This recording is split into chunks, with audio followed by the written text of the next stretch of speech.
Overtime!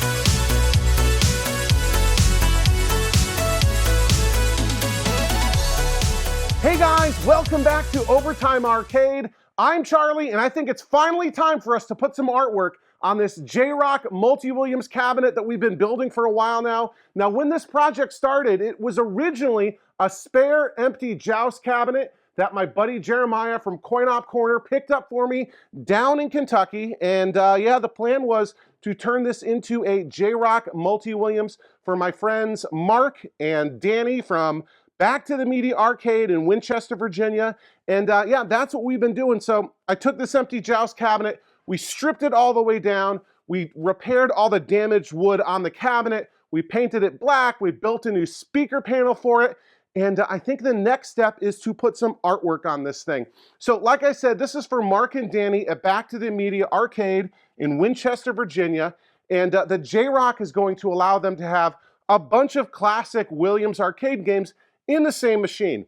You're gonna have Defender and Stargate and Robotron and Joust and Bubbles and others all in the same cabinet, and that's gonna be awesome for all of their customers at Back to the Media Arcade. And you know, building it in an original Williams cabinet, a Joust cabinet, is obviously very appropriate for a JROK Multi-Williams. It is an FPGA modern hardware emulation JAMA board. You know, you plug it into your harness and you're good to go.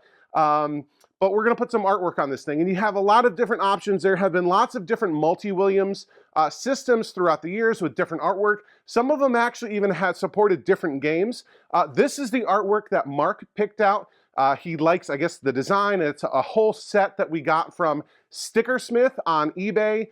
It's, you know, two sides of side art and a Marquee translite and a bezel decal and a control panel overlay. Basically, you know, it's a 5-piece set.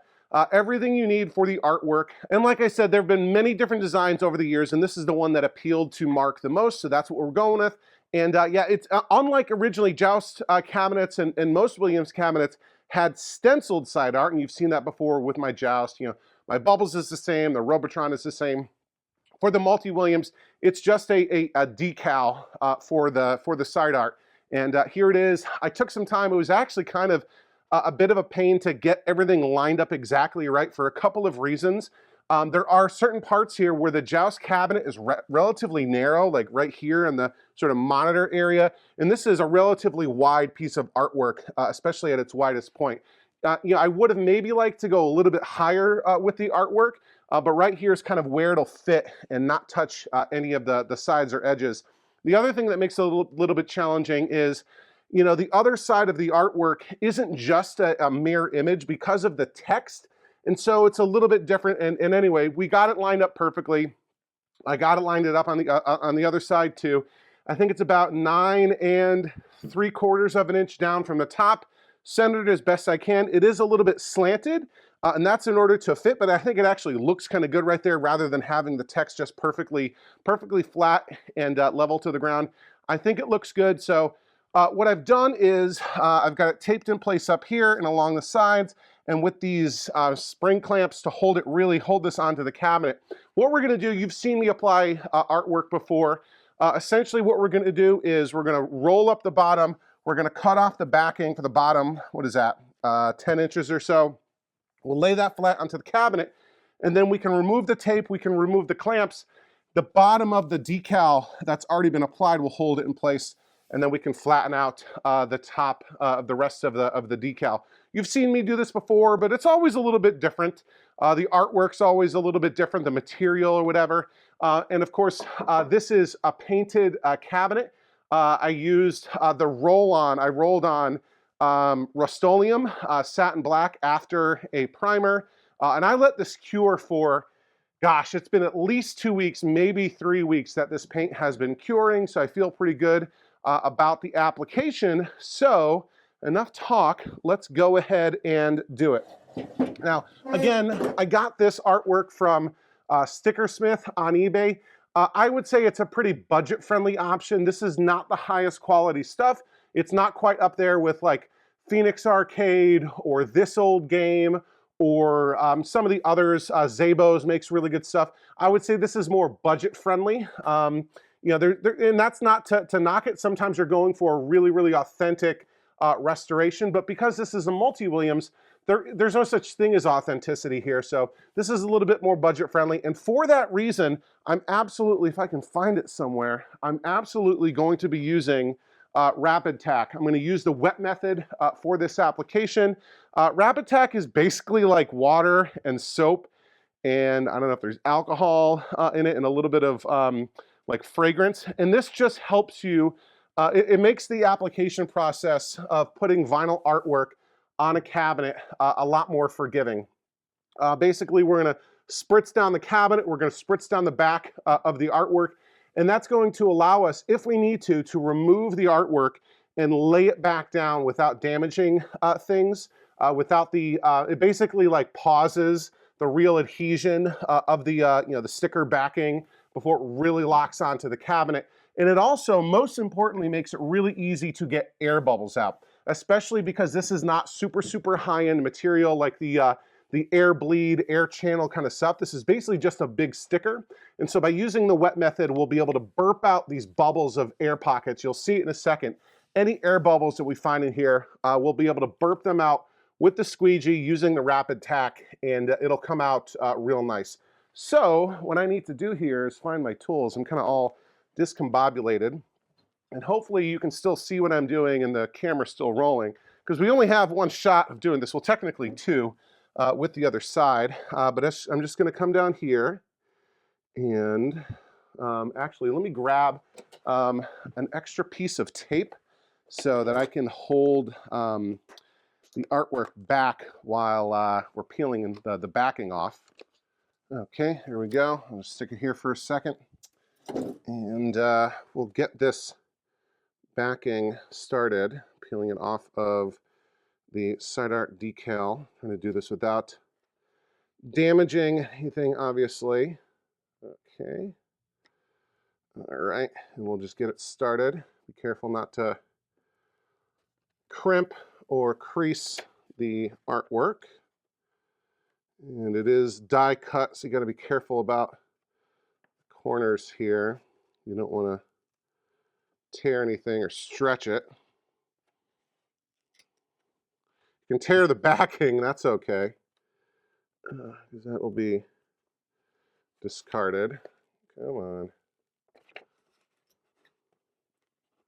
There we go. Okay. And we'll pull this about up to here, sort of near where the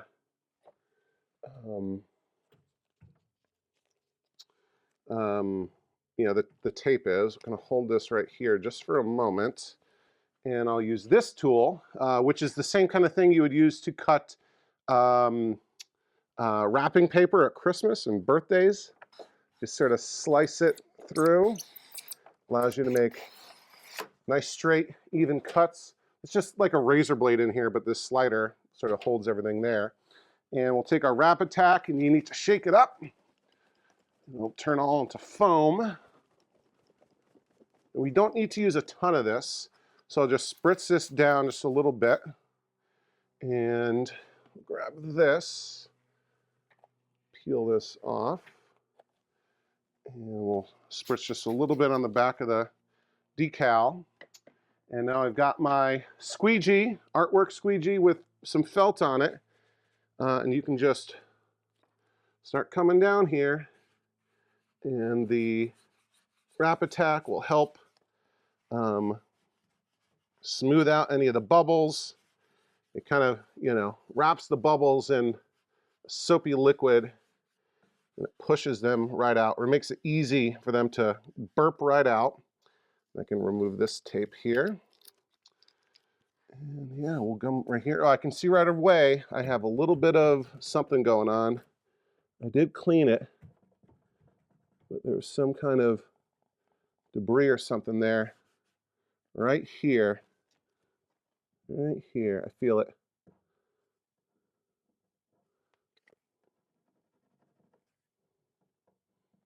Just a little bump in the paint. But I was able to see it because the vinyl artwork makes any little imperfection kind of noticeable. And again, we'll just come down here, and with the wrap attack, it made it so it was very easy for me to lift the artwork, the sticker, back off of the surface without damaging anything. Like I said, the wrap attack almost pauses the adhesive action of the sticker backing. And then I think it also does something to like activate it. Like once it dries, it makes it really, really good. I don't know if because all of the air has been evacuated when it does finally like lock on to the surface. And we'll do all this. And we'll come around the edges a little bit later once everything has totally dried. And you'll hear these bubbles sometimes. There's one that just squirted out. It's air pockets that we push out. Okay, I'm gonna come back here. This area is a little bit wet and it's not quite locking yet, but we'll give it a second for that moisture to get out of there. We'll do a little bit of helping with that just so it doesn't sit on the cabinet. Like I said, this paint is cured, but you don't want to just leave liquids, especially ones that are runny, to create streaks or whatever in the paint. So just wipe that down real quick. But I think we are in really good shape so far. So next, we can take these clamps off, toss those. We can take this tape off carefully. Even though this is the delicate painter's tape, you still don't want to go nuts with it because it can always do something that you don't want it to do. But this stuff is usually pretty safe. This is frog tape, yellow frog tape is the brand. And then up here, we can peel this tape off. We don't need this anymore. And over here, come on. Yeah, like I said, it took me some time to really get it positioned exactly where I wanted, so it'd be even on both sides and look good. And I think it turned out nice. So we can take all this tape off now. Okay, I like doing this. I like doing this probably more than woodworking, that's for sure. All right, let's peel carefully without ripping the artwork. Peel the rest of the backing off. And also being careful not to let the sticker kind of fold back onto itself and stick to anything. Put some more wrap attack on. And I also cleaned the surface really good because you don't want, obviously, anything, dust, debris, hair, anything on the cabinet before you put the artwork down. And you can use wrap attack actually as a cleaner for that. Right on the package it says it's an applicator fluid and a cleaner, like surface prep cleaner. Okay, look at all that. That's what you want to see, that liquid coming out. It'll take all the air with it. You can hear maybe the little zipper sound of small air bubbles being pushed out. There's another one right there. Whoa, look at that. Okay.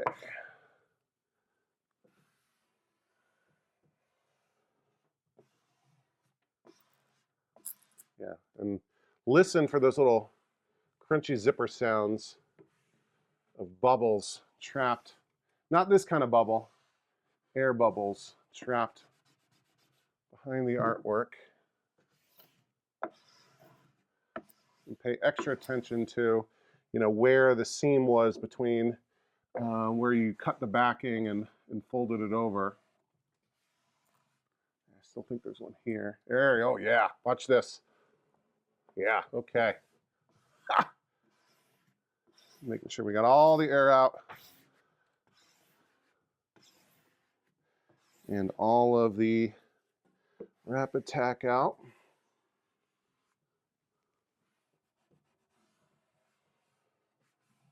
I think we're in good shape. Looking and listening for air pockets. Yeah, I think that's good. So we can come back with a paper towel just to kind of mop up.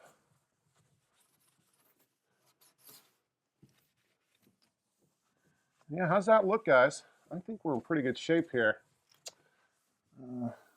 I like the artwork actually that Mark picked out. Like I said, there's a few different options, and this is a pretty cool one. There are actually more games on the JROK than the ones that are listed here. So this would be Defender, Stargate, Robotron, Joust, Bubbles. It also supports Splat and Blaster and Sinistar. You know, you might not always have all of the, you know, controller sort of configuration, button, joysticks, whatever, set up for all those options. But the JROK board supports all of that. So yeah, guys, what do you think of that? Let's back up and examine our handiwork here. I think that looks pretty good. We'll back up, just kind of take it all in here. Look at that. I think that's pretty good. And through the magic of television, you've heard me say that before, we can spin it around, and you can see I've already done the other side. So yeah, I think that's pretty good. I got some cleanup to do here, but we're rocking and rolling. And we'll actually move immediately on to the next piece of artwork, which is the bezel. So the way this one works, the way the bezel works in this art package is a little bit different. So originally, Williams bezels were reverse silk screened artwork on the back side of the bezel. So you had glass, and then there was a layer, a printed layer behind that had the artwork, and then they would have like a card, a printed piece of paper card taped on the inside that had like, how much for a credit and that sort of thing. So this art package from Stickersmith on eBay, they give you a bezel decal. So this is a sticker, again, very similar to the side art that we just put on the cabinet.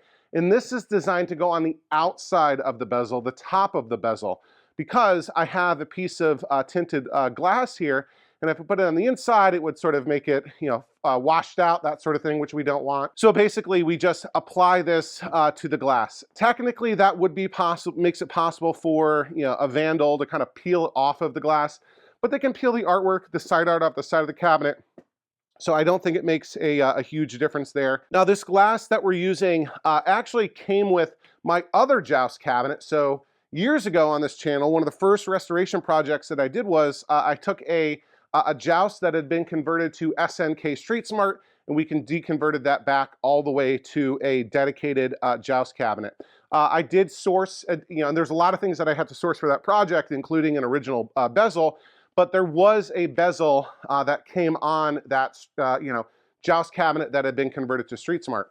And it was just a blank piece of glass. This is slightly smoked or tinted or whatever you want to call it. It doesn't perfectly, you can see the little blue foam pad. It's darker sort of through the glass. This came with that cabinet. And I don't know if this was originally a Joust artwork bezel and maybe they scraped off all the paint or what. There's a little bit of remnants of it that I was mostly able to get off, a little bit of black all the way around the edges. So maybe it was originally a Joust bezel and they meticulously scraped off all the paint. There's a cardboard bezel for Street Smart that goes on the inside. But this is the glass, it's a perfectly sized piece of slightly tinted glass that fits the cabinet perfectly.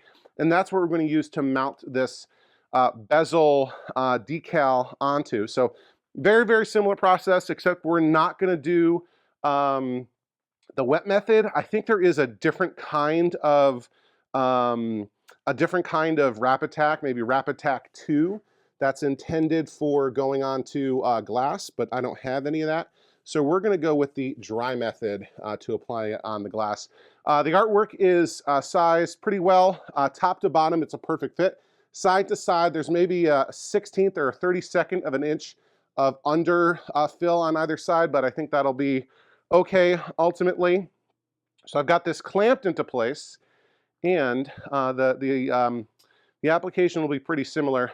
This piece in the middle gets removed, and it's been die cut, but from Stickersmith he put painter's tape to kind of hold it into place, so it makes it less flimsy, because if you remove the middle piece where, you know, obviously you'll see the monitor through, this decal is a lot less structurally coherent. So here's what we're going to do for this. Make sure we're still in frame, and we are. We will peel this back and get the backing started. Everything is clean, I think, pretty clean underneath. You know, we don't want anything to poke through the decal. Obviously, we can clean the middle later, the viewing sort of window, but we don't want any debris under the decal on the glass. But I think we're good. So this is what I want to see, and it's the sort of middle being cut along the perforation. So this is good. It's getting a little hung up down here. So let me do this. There we go. Okay. Because there is some, you know, it's not just a perfectly square cut. There's some little deviations and that sort of thing. So we will unstick it from that. Nope, not that. Put it here. Okay. And we will cut the backing as straight as we can. Right. Okay. And again, we got to be super careful here because we're not using the wet method. We can pull it up if we need to, but we're trying to do this without trapping a ton of air underneath. So be very careful. Yeah, we can pull it off of the glass if we absolutely need to, but I'd like to avoid that as much as possible. So we'll just work it down, trying to avoid any trapped air, no air pockets, no nothing. And where I'm sitting, it's not at a great angle to see air pockets in the light, but we'll be okay.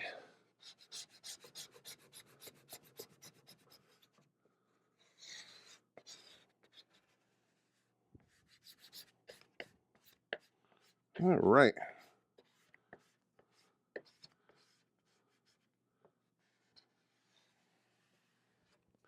That's not so bad. I don't hardly see any air, so that went down pretty good. Okay, I think we're nice and straight. Yeah, that's good. Okay. Not bad. So I can take all these clamps off. All right. Okay, give me a guess down below in a comment if you can tell what chassis that is right there. Has nothing to do with this project, but okay. Right away we got some funky cutouts here.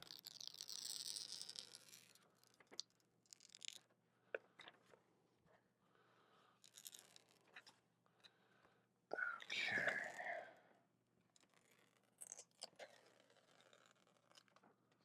I can see a little bit of backing paper, which I think is right there, or is that? Yeah, I think that's fine. Okay. Make sure there's nothing on the glass. Okay, here we go. Come on, no air bubbles.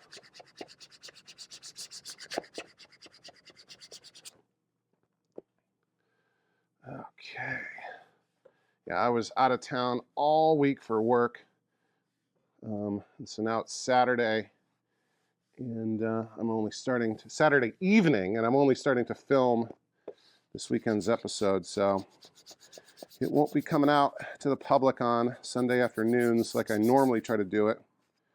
I'm guessing this is going to be a Monday release. Ooh, we have a little bit of nonsense going on here. Okay, that smoothed out pretty good. A little bit right there. Okay. I guess this is this artwork's a little bit more forgiving than I was expecting. So, not bad.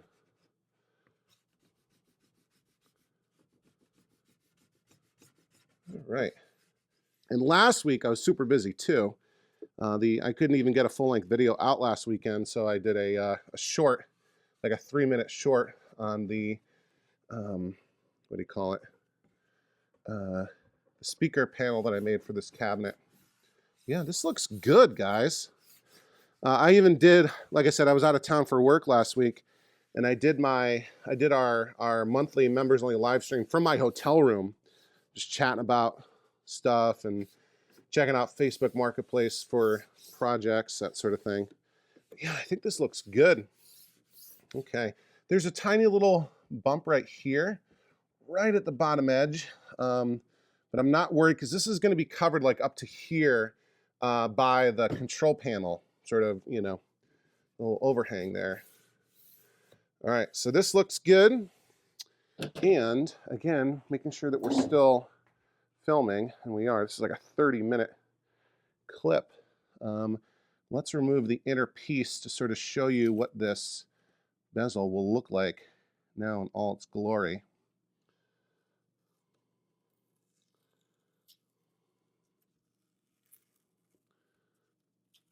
Okay, we'll pull it up like this.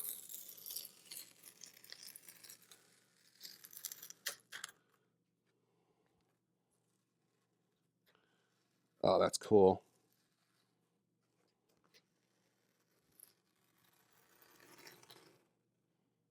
Oops, that's not good. That's supposed to go down. Okay, let's come up like this. Yeah, okay, there's a flame here. There we go.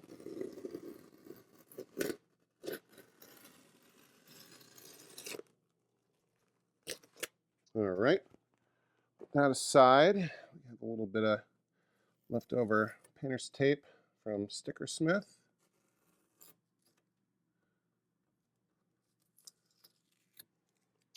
And I'll just come back one last time with the squeegee around the edges. So we have this cutout for a cockroach from Bubbles and a little flame from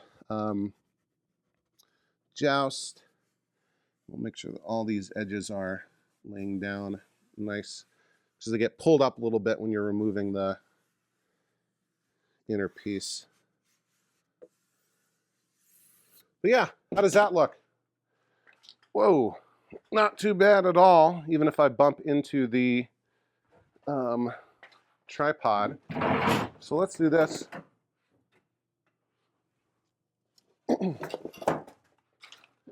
And I just knocked over a pallet into the camera. Tight quarters here. I got to get rid of some of these games. I just dropped off one with Jeff Kinder in New Jersey from What Would Jeff Kinder Do, that I've been holding on to for a while. But let's do this. Let's put the bezel in this cabinet and see how it looks so far. Okay, maybe like right there. All right. Okay, so we go in like this. It goes right there.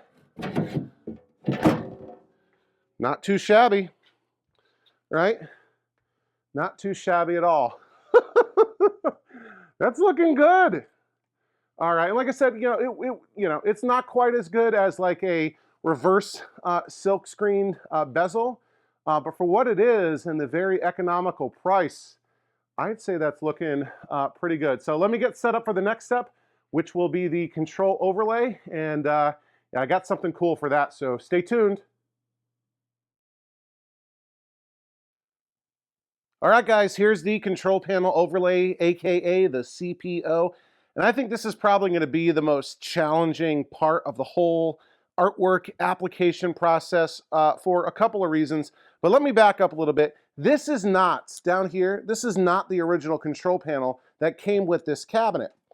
Because this is, now this cabinet obviously originally was a dedicated Joust, and at some point it was converted to a Shinobi, because this is a Sega Shinobi control panel overlay. And yeah, all the Shinobi stuff had been stripped off, but so this is it right here. And you're like, well, this isn't too bad. We got some extra holes here, but maybe we can fill them and then cut new ones. But sadly, this is what the underside of the control panel looks like. You can see the original metal plate, because Joust cabinets had a metal plate, and you can even see like little oval-shaped opening for the two-way joystick. And yeah, this thing has basically been scooped out like a bagel. There's, you know, all the wood is sort of missing here. So essentially what I would have to do is fill all that back in with, like, I don't know, Bondo or something, wood filler. And yeah, that wasn't going to fly. So I had to get an entirely new control panel, the whole thing. And fortunately, there is this awesome guy who is also an Overtime Arcade channel member by the name of Tony Arrowwood. He actually has his own awesome YouTube channel called the Arcade Woodshop, where he focuses on cabinet repair and cutting new cabinets, building new cabinets. And he makes by far the most awesome Williams, reproduction Williams control panels for all the classic Williams cabinets, Robotron, Joust, whatever. And he makes Williams Multigame, multi-Williams control panels as well. And let me just show you. This thing is absolutely fantastic. It is possibly a little bit higher quality than the original. I think Tony uses even better quality plywood than Williams did. And you can see the elaborate, maybe not right there, you can see the elaborate joinery he does to put this all together, just like the original. And you can either get it blank, or he will pre-drill the holes for you and put all the hardware in there for mounting the joysticks, like the recessed T-nuts are in there, and here for the latches and all that, which is amazing. One thing he doesn't do, for very good reason, is he doesn't drill holes for the hinge, because the original hinge that Williams used had 5 carriage bolt holes, and those original hinges can't be found anymore, and nobody makes exact copies. So most of the hinges that are out there will, you know, potentially have a different bolt pattern. So rather than drilling holes that you might not use, you drill your own holes. So I've drilled mine already. I'm reusing the original hinge, the 5-bolt hinge from before. I stripped all the rust off and repainted it. So that's good to go. So yeah, we've got an awesome brand new reproduction control panel from Tony Arrowwood. Again, his YouTube channel is the Arcade Woodshop, and he sells these on Facebook. He sells these on the Claw forums. I think he's even, I don't know if he sold them through any retailers. But anyway, it is worth every penny. These things are awesome. They're the only way to get as close to the original as possible. So in some ways, maybe a little bit better than the original. If you're going for that kind of restoration. I think it's basically the only real option out there. So that's great. The challenge is the control panel that Tony uses or builds, his pattern for all the holes and stuff, is actually based on a slightly different artwork package. I think it's the one that Escape Pod sells and some others. And this artwork is slightly different. And I think I have a flashlight right here. We'll see if you'll be able to tell. Let me turn off the house lights real quick to kind of provide the contrast in light so you can see what I'm talking about. And I'll even turn off, well, maybe that won't help. So you can see right here, they don't look so bad, but like here you can see the opening for the joystick is bigger than the opening there. It's kind of most noticeable with the start buttons. If I put the flashlight right in here, you can see we're sort of off a bit. And so we'll have some white exposed, and but it'll be, I think it'll be okay. It's not really going to be a big deal. If it looks absolutely terrible and is completely unusable, we'll rip it off. We'll get a new CPO. But I think it's going to work out just fine. So enough talking. Let's go ahead and apply this thing. I've got it laid out in what I believe is likely to be the best spot. And I've got a bunch of clamps holding it in place, and we're just going to go for it. I'm going to use the dry method here because I really want this control panel to lie down and hold on, especially with all these bends. I don't want to have to worry about, is it really adhering? So with all that said, and I've cleaned everything off. Oh, one thing I also did, when you get these control panels from Tony, again, they're the best around, and really the only game in town. They come non-painted. They are sealed.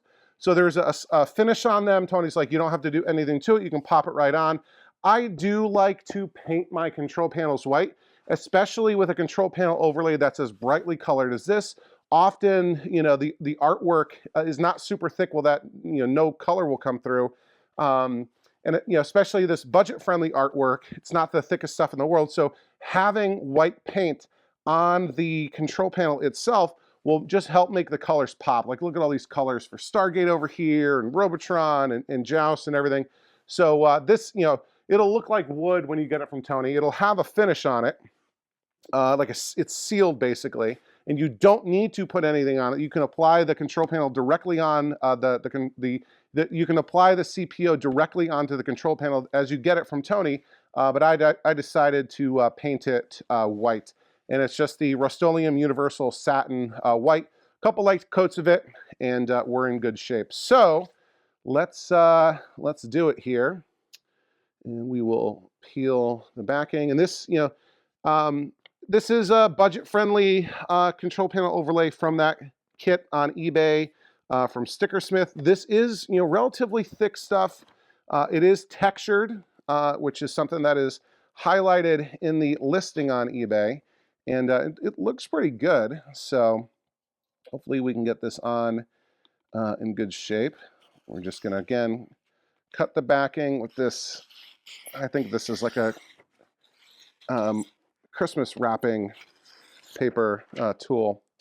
And yeah, that's close enough to being straight. And again, we need this to kind of bite down past that backing level. I'm going to go real slow and careful to not get any air bubbles in here, because again, we're not using the wet method, and this is not like the super high-end air release channel, whatever stuff, this artwork. So we'll just go back and forth here.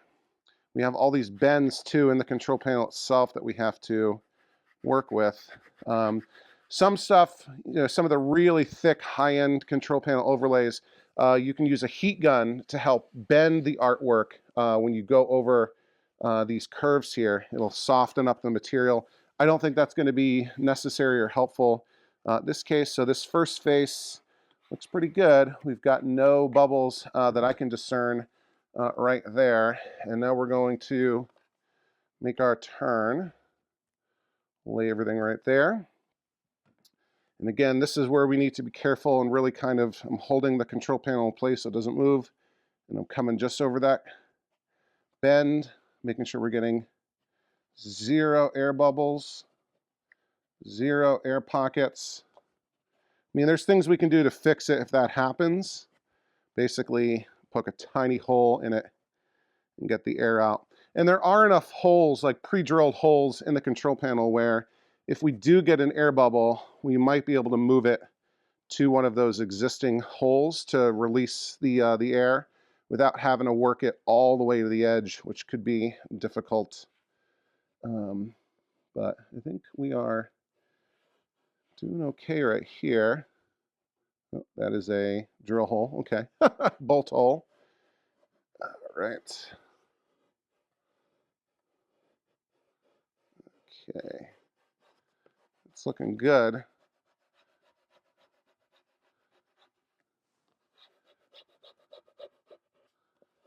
We will trim the excess on the sides, but I think that's pretty good. And I did get it lined up to make sure that none of the white sort of,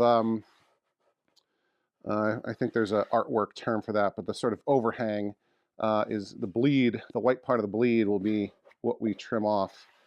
Okay, and I kind of want to wrap this over too. And the, what do you call it? The hinge will really kind of lock this down. But let's just kind of rock this over. This is the sharpest corner. Okay. Lock this on. Okay, I'm happy with how that's looking. So now we can flip it over and remove all of the clamps holding the rest of the CPO down. And I'll try to figure out the best way to do this is maybe right here. Okay. I think that's looking good. All right, now let's be careful. There is a, what is that? Is that a bug? Ah! I think that was a bug. A little gnat or something that got squished underneath. I had cleaned this already, but it's been a little bit. So let's peel the rest of the backing off. And not let it flop. Okay. We gotta hold it kind of tight here. Come over and prevent any and all air pockets.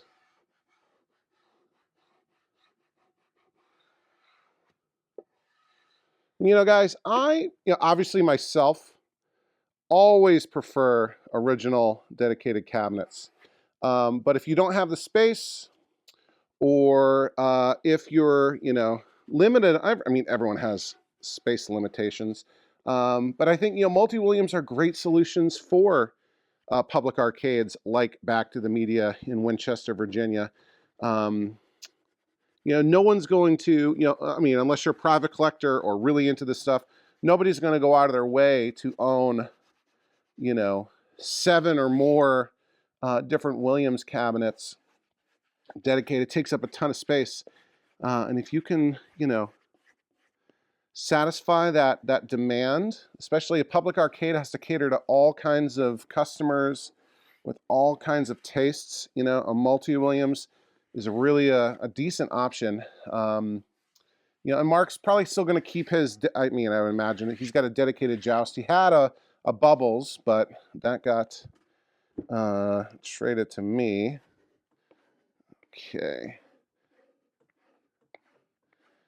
A lot of places, unless they're enormous arcades that are really focused on a comprehensive collection, you're not going to see Defender and Stargate, right? The games are so similar. It's almost like Stargate is almost Defender Deluxe, right? So you get more bang for your buck here in terms of space. And the JROK Multi-Williams board is really super high quality FPGA-based hardware emulation. It's not like a 60-in-1 or 90-in-1 type of experience or MAME or anything like that. Okay. This went on easy. There's like no air bubbles in this at all, which is fantastic. Just make sure we're hanging on down here underneath. Yeah, my drill holes weren't exactly super clean over here, but we're fine. Again, that'll be covered up by the carriage bolts from the hinge. And so let's try to make this another tight.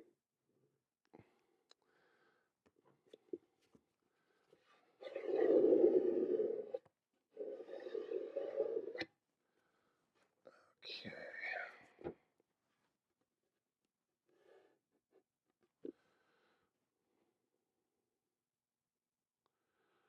All right. This is the sharp bend up here on the top.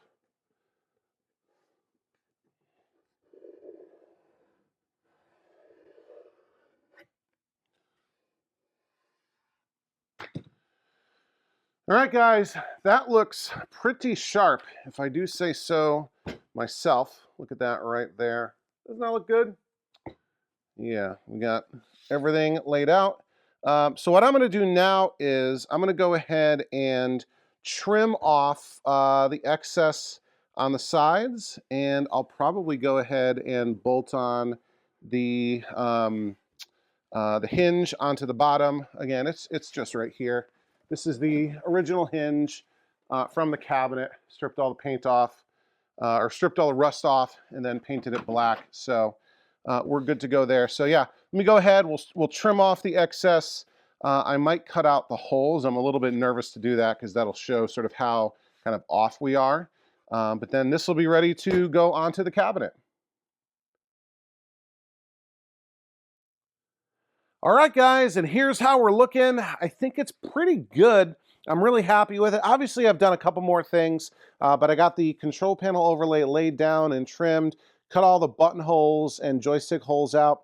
One thing I did was, because of how these joysticks sit in here, you can see the inside lip of the wood. So I just grabbed actually some black paint on a Q-tip and sort of painted the inside just to make it darker so it wouldn't look like sort of raw wood in there, but I think that's good.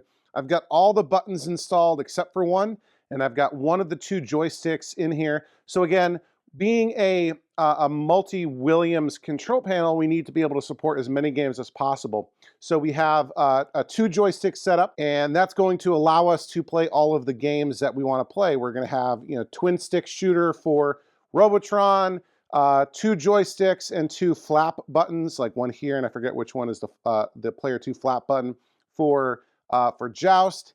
And for Defender and Stargate, we have a joystick here with our reverse button, and then you can see Inviso and Smart Bomb and Thrust and Fire, and this is Hyperspace, and I don't know about Splat and Blaster, but basically that's what we've got here. And the joysticks that I went for here are these are essentially 8-way Wiccos. These are reproductions from Arcade Shop, and they're 4 inches, which is the right length for Robotron. Most Wiccos are 3.5 inches, but Robotron has a 4-inch joystick, and especially the way these get mounted sort of through this, you know, 3/4 of an inch or whatever it is wood, having the sort of the joystick length at 4 inches makes it good, at least for, you know, Robotron. For Defender and Stargate, I have heard from some people, if you've got smaller hands, it makes it a little bit awkward to play Defender and Stargate because you have, you know, the joystick and the reverse button here, rather than just the, you know, the 2-way for up and down with Defender and Stargate. And again, it's an 8-way, so it's a little bit, you know, but again, some things you lose by not going with a dedicated cabinet. So I've got all the buttons except for one installed. I kind of picked some colors to sort of match as much as possible. You know, these are like the Defender and Stargate button layout, or the button colors. These are like the Bubbles button colors. Up here, kind of Bubbles is pointing to them for 1 and 2 player start. And my reverse button is actually going to be yellow, but that's like the player 1 flap button in Joust. So it all kind of makes sense in my head. And, you know, with these buttons in here, there's, you know, obviously this is, I think I mentioned that this control panel overlay is not exactly the one that this control panel is designed for. So there's a little things like you can see the player 2 start button, you can sort of see some of the white where this would have been trimmed for the button to go in, and a little bit here peeking out with the Smart Bomb. But Inviso is basically dead on, and the joysticks are pretty good, so it's fine. The top of the Williams is cut off a little bit, so is the M here, but I think it's really going to be okay. The only person who's ever going to notice is somebody that, you know, that had it pointed out to them, or somebody that's super into this stuff. So I think this is going to work just fine for this purpose here. A couple more things that I did. I installed the hinge. Again, this is the original hinge from the original cabinet, bolted it on, and so that's good to go. And then this piece right here is like the control panel upper bracket maybe. You'll find this on basically all Williams games, and it kind of helps lock the bezel in place, and it's a plastic piece that kind of protects it a little bit, especially if there's like spills. It kind of keeps it from going from behind. Anyway, one of the things also to point out, if you've ever got a a Williams cabinet, and it feels like the control panel is a little bit loose, like it wiggles up against the bezel. Check and make sure that you're not missing this sort of plastic strip bracket thing here. You can find replacements. Arcade Shop sells these really cheap. You just trim it to size, very, very easy. You just throw in a couple, 5 or so, I think originally had 7 maybe, staples in to kind of hold it on. And the control panel, when it's latched onto the cabinet, will really kind of hold this in place. So I think what we'll do is we'll go ahead and install the other joystick and the other button. I'll kind of show you sort of how that works. So we've got this reproduction joystick from Arcade Shop, and this is basically just a reproduction of an 8-way Wicco. I got the one with the 4-inch ball top joystick handle.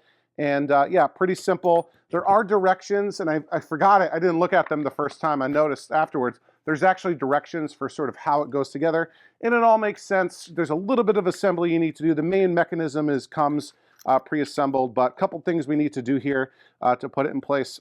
First thing to do, and this is what I forgot originally, you got to put the upper dust washer on here, and because this sort of fits into this recessed slot here. And then this goes up against the control panel because otherwise, I forgot to install this the first time, but it's okay. We have a spring and a C-clip and the actuator right here. The other thing you need is some screws to mount this onto the control panel itself. These aren't included by Arcade Shop because every application is a little bit different. And so these are, I got a box of these from Ace Hardware. These are 8x32 machine screws, 1 inch long, and I tried a couple different things, and this is the right length for this particular application. Tony Arrowwood does include the sort of, I guess these would be T-nuts maybe, so their mounting points are built in there, so you're good to go, but you might have to experiment a little bit with the right screws to use. And I've got these external tooth lock washers on because this is as close to the original as I could sort of get here. So we'll put this on like that and drop it in and just start this machine screw to sort of hold it in place. Obviously there are 4 of them that we will need to install to get this joystick popped in all the way. I actually just finished the live stream of episode 33 for the Coin Jam podcast with Chance from the Canadian Arcade and Liam from Retrobotics and Kay from Prime Arcade, which went well. But it's now late on Sunday night, and I got a super early morning at work tomorrow, so I'm trying to wrap up what we're doing here. I need to fold the hinge, bend the hinge out of the way. Wrap up what we're doing here with this episode so that I guess, yeah, it's late Sunday night right now, and I'm probably going to have to edit this video after work tomorrow, Monday, so this won't be coming out until to the public on Tuesday. So I'm late again, I know, but life happens sometimes. So here is the handle right here in this bubble wrap, and there we go. There's our 4-inch reproduction joystick handle for basically an Arcade Shop reproduction 8-way Wicco. And I'm just going to line things up here and slide it in. We have 2 layers of dust washer and a grommet to get through, and then there is a metal washer that I need to coax into place to allow the joystick shaft to get through the mechanism.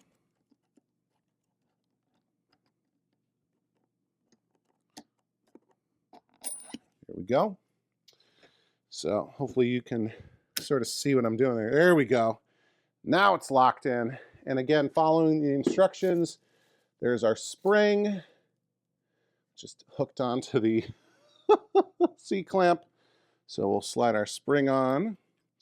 And then our actuator, which has the sort of smaller end going up into the mechanism. I'm going to kind of work it past the leaf switches here, which are pre-installed. and it sometimes can be a little bit tricky to get this C-clamp sort of all lined up. There we go. I found I can use this squeegee to sort of hold the actuator out of the way. Come on. Just enough for C-clip to slide into the groove. There we go. Make sure it's really in there.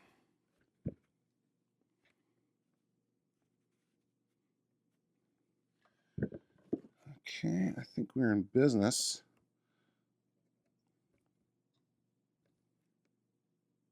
Yep, we're good to go there. So there's our 8-way joystick. And then last but not least, we have our final button to install. I still need to install the leaf switches for the buttons, but the buttons themselves go in pretty easily. And obviously all of this needs to be wired up, but this is pretty straightforward here. We'll get the button kind of lined up nicely. And we have our little PAL nut that goes on right here. We can just crank this on nice and hand tight. All right, I might come over later with a wrench, but how does that look? Not bad at all, guys. I like that. One other thing that I did here was I installed some brackets for the latches right here and right here. These are the, I guess the, I don't know, anchors for the brackets. I looked at a couple different options here because these were removed, stripped from the cabinet. I actually find some that I had from Bob Roberts were a perfect fit. They match the original holes on both sides, so that looks good. So I think at this point, we can come over to the cabinet and mount our control panel onto the front of this Multi-Williams cabinet. You can see I've got the latches installed here. Again, they line up. I don't think they look necessarily exactly like the originals, but they mount right up on the holes, the original holes in the cabinet. So no need to do any additional drilling. Let's see how we're looking there. And we've got our carriage bolts to mount the control panel onto the cabinet. Again, I just bought some new carriage bolts from Ace Hardware, sanded off the, I don't know, maker mark or whatever it is on the heads and painted them black so they look just like the original.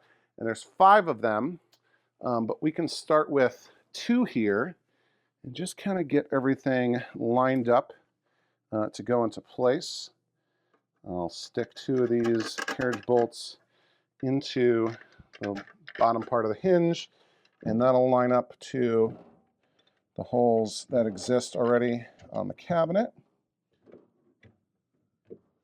And if you fold the hinge back, it'll actually hold the carriage bolts there. And we can slide this on, and it should kind of hold itself into place ever so briefly. So I can grab the lock washer, the washers and the lock washers and the nuts. And here we go. Each side gets a washer and a split lock washer and a nut. We'll just start hand tightening that. And again, a washer and a split lock washer and the nut. We'll start that. And yeah, let me tighten this down. I'll get the other ones in there, making sure we're kind of really nice and centered here. So I'll bolt this up and then we'll move on to the next step. Alrighty, I've got it all bolted up and everything looks good. One thing though, I'm gonna have to remove some of this wood here because the right joystick can't quite clear it. You can see there's a couple of gaps here, like here and right here, that were cut out for, I guess, the joust joystick mechanisms. So some of this wood is blocking the right joystick. And actually, even right here, one of the leaf switches on the left joystick is hitting the Marquee. So I've temporarily removed it. I'll figure out what I need to do if I have to. I think it's just like the leaves are just barely hitting it. So I might be able to bend them sort of out of the way. But in any case, here we go. We can fold it up right like this. And I will reach underneath and bolt this close. There we go. And right here, get it onto the latch. And there we go. We are bolted on. And doesn't that look super nice right there? I like it. I think that looks quite good. So that's good. And the last thing that we're going to do, or for the last thing that we're going to do, we're going to have to turn our focus up here to the top of the cabinet. We got to put a marquee on here. So a couple things to point out. I'm missing the brackets. So those brackets were the original brackets to hold the marquee onto the cabinet were missing entirely. As you'll recall, the speaker panel was missing entirely. I get a lot of heat. A lot of, I guess it's very controversial that I'm not putting a full length speaker grill and I'm only covering up the actual speaker, but that's a choice. It's a choice that I made. I'm good with it. But I needed to replace the brackets, the upper and lower marquee brackets. So on the original Joust cabinet and other Williams cabinets, the speaker grill also serves double duty as, I believe, a marquee bracket, sort of the lower marquee retaining bracket holds it in place, and then there's just a metal bracket up top. Those are relatively easy to reproduce. Should be like, I think, a one, you can find like angle aluminum of 1/2 inch for the face and a full inch for the top. But believe it or not, I went to several different hardware stores, Ace Hardware and Lowe's and Home Depot, and I couldn't find the exact right size for the top piece. And I didn't want to like drill additional holes or whatever. So what I actually did, I actually reached out and placed an order with a company called Outwater Industries. They actually make lots of different sort of plastic products. I think they're a major manufacturer of T-molding, but anyway, they also sell like plastic brackets, like angle plastic, right? Just like the angle aluminum that you might find at a hardware store, or angle iron, steel. And they had the size that I needed, 1 inch by 1/2 inch. And you can just buy it in lengths, and it's very easy to cut it to size. And that's exactly what I did. And I matched it up with the original screw holes in the top of the cabinet. And so this is my new upper marquee bracket. And it'll just go on like this. And yeah, it's made of plastic, so not as durable as like, aluminum or steel. I think the original was steel. I usually make them out of aluminum, but this is my first time making a plastic one. But I think this will be good. And for the bottom, I've just got another one of these just right on down here. And this will hold our marquee in place. For the screws, I'm just using regular, like I use these for a lot of Williams projects. These are just hex screws. I've got them in kind of loosely already down at the bottom. I should probably take these out at some point and paint them black, paint the heads of them black, but that'll be okay. The other issue that I had to solve, or the problem that I had to solve, is with the actual marquee. So in this this art package that I got from Stickersmith, this is our marquee, and it's just a translite, so very thin printed material, and you can't just put this on by itself because it's way too flimsy. It needs like typically you're going to sandwich this between two pieces of plexi. And now again, I went to a bunch of different hardware stores, Home Depot and Lowe's, where I usually get plexi from, and all they had was like super thick plexi. And I needed like really thin plexi, and then you can cut it to size and sort of sandwich it in between.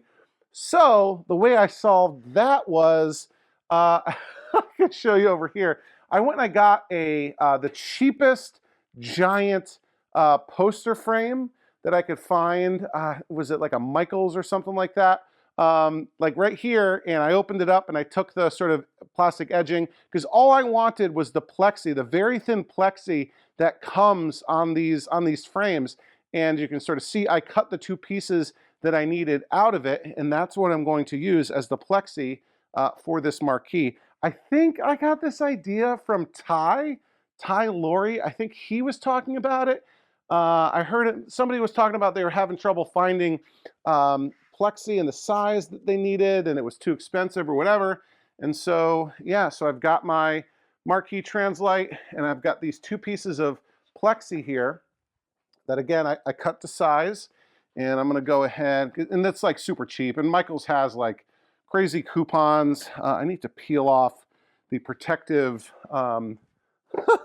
the protective backing on this, because otherwise won't be clear enough. But there we go.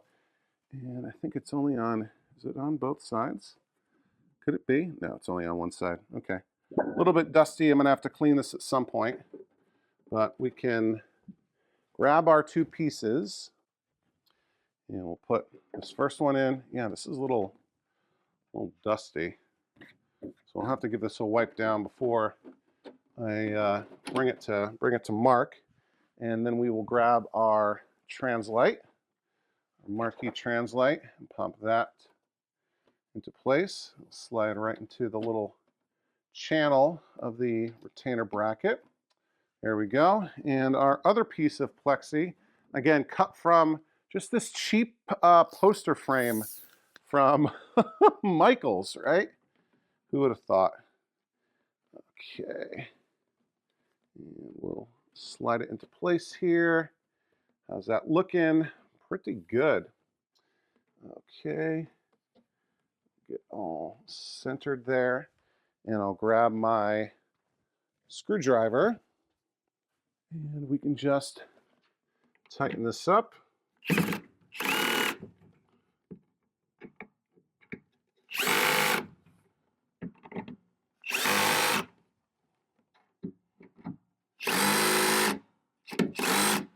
And like I said, I'll paint those screws black at some point. But we've just got the top bracket to install. Okay. Just line it up. Get all the screws lined up with the original holes. And look at that. We're in business.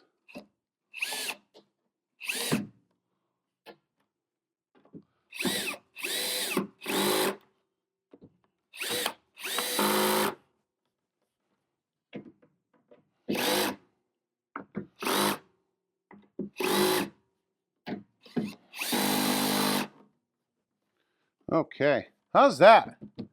That seems pretty secure. I mean, somebody would really, if they wanted to, be able to punch through it. But they'd be able to do that with an original too. And yeah, so again, you know, we're trying to keep things relatively budget friendly with this project. And guys, I think we are in really good shape. Once we get a marquee light wired up, we'll be able to backlight this, and that'll really make it pop to life. Yeah, very cool there. Yeah, guys, that's basically where we're at right now with this Multi-Williams, this JROK Multi-Williams cabinet. And yeah, I'm really excited. We installed a full 5-piece art package here. Side art on both sides, control panel overlay, bezel, and marquee translite. And is this a little like hazy with the, I think once it gets lit from behind, it'll look awesome. I'm actually worried that it's gonna be too bright. But yeah, this is coming together really nicely. The cabinet looks great. What do we got left? We got some coin doors to install. We got to figure out a monitor, throw the board in there, get it all wired up, toss a marquee light, and guys, we will be done, and I'm really excited. So stay tuned for that. Hopefully that'll happen in the next week or so. If this is your first time on the channel, hit the subscribe button. You don't want to miss that episode. You don't want to miss any episodes. This is what we do here.